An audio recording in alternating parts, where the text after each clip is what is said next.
સેવા એ પરપ્રેમ અને નિસ્વાર્થ ભાવના સાથે કરવામાં આવતું કાર્ય છે.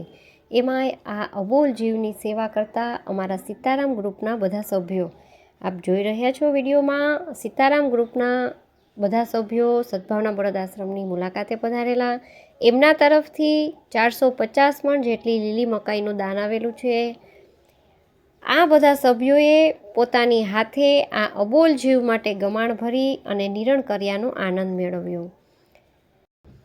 સીતારામ ગ્રુપના બધા સભ્યોનો ખૂબ ખૂબ આભાર.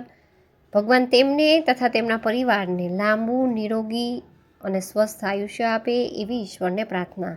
આપના હાથે આવા સેવાના હજારો કાર્યો થતા રહે એવી આ અબોલ જીવ વતી ઈશ્વરને પ્રાર્થના.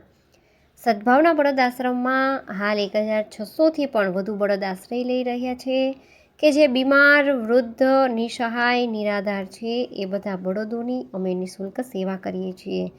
આ બળદ જીવે ત્યાં સુધી અહીં તેમનું ખોરાક, પાણી, દવા વગેરેનું ખૂબ સારી રીતે ધ્યાન રાખવામાં આવે છે. આખી જિંદગી ખેતરમાં જેણે આપણા માટે સખત મહેનત મજૂરી કરી છે, આ બળદ એની વૃદ્ધાવસ્થામાં ક્યાં જાય? બધા બળદને જો સદભાવના બળદ આશ્રમમાં આશ્રય આપવામાં ન આવ્યો હોત ને તો ક્યારના મોતના મુખમાં ધકેલાઈ ગયા હોત.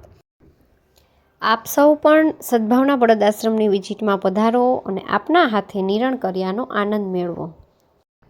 વધુ માહિતી માટે અમારા નીચે આપેલા નંબર ઉપર સંપર્ક કરવા વિનંતી. Thank you.